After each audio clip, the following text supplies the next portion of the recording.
dump. This week, in honor of all that Pokemon Go stuff that's happening, we're all legendary Pokemon. I am Articuno, the Ice Gull. Joining me this week is Moltres, aka Fire Chicken. I missed out on the Fire Chicken. Turns out you can just blink and a week will disappear. And Zapdos, Sparkhawk. Go Team Electric Hufflepuff! Police in New Hampshire were forced to drag a driver out of his own burning car after he crashed it into a tree. When they tried to retrieve him, he climbed into the back seat, but then the fire spread and the tires exploded, so they had to remove him by force. He claimed he was a mechanic and could fix it. I feel like I owe so many movies an apology. I didn't think that an impact with a tree could actually cause a car to catch on fire. Damn. And if we're talking about movie car things, I really want that scene from Demolition Man where they crash the car and the whole thing fills with styrofoam to protect them. That'd be sweet. You know what, Serge? This car was very similar to that, only replaced styrofoam with cocaine, because it turns out the driver was high as fuck on cocaine, which explains some of his earlier behavior. It makes sense now. The reason he didn't want to leave the car is because there was more cocaine. I mean, yeah. Also, the cops were there, and they tend to frown on that sort of thing. See, my mind didn't even go down the drug route. I actually just assumed that because he didn't want to get out of the car and was claiming that he could fix it, he was just one of those dude bros that could literally be standing in a house that is being flooded by a pipe he was trying to fix, claiming that he can still fix it. I see you have experience with idiots, Ash. How did the pipe thing turn out? We moved! Wow, Ash, that really sucks. Hey, speaking of idiots, a Georgia man burned his house down last week trying to get rid of some bees. According to the Fayette County Deputy Fire Chief, the homeowner lit a stick on fire, then tried to poke the flaming stick up into the bee's nest, which was near the roof to his house. Then the roof caught on fire, and then the rest of the house burned down. Let's be completely fair here. I mean, he got rid of the bees. Why didn't he use a hose?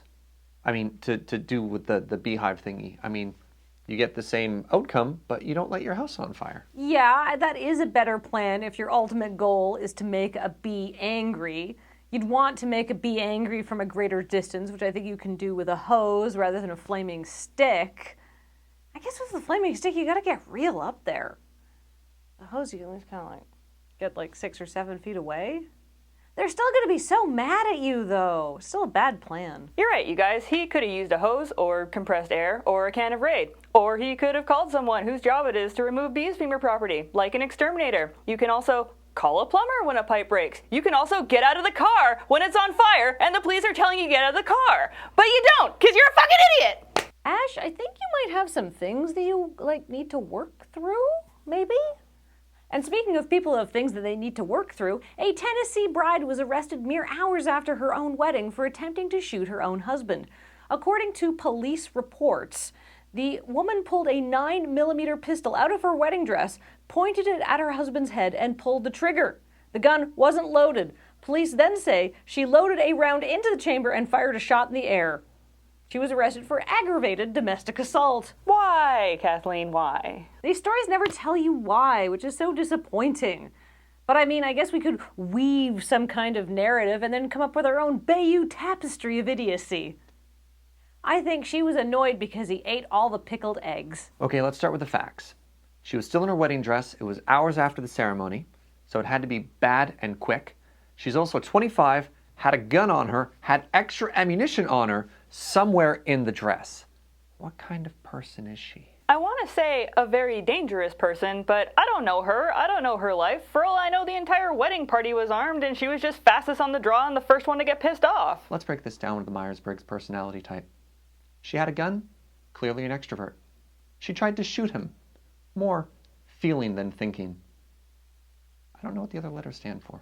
I got it. Story number 1, 2, and 3, same guy. They got home from their wedding, saw bees on their house, and he's like, I know how to get rid of those. Wow, that guy's an idiot. But also a very amusing and newsworthy idiot, so at least he has that going for him. And with that mystery solved, it's time to start working on another. Namely, the mystery of whose hat this is. We got this hat from Lexa and Colton, so we also solved that mystery fairly quickly. But now that I have this hat on my head, it's time for me to say there may be better sources of news, but they don't have Ash and Serge, and they don't have this hat, which we've already established is from Lexa and Colton. So feet dump out.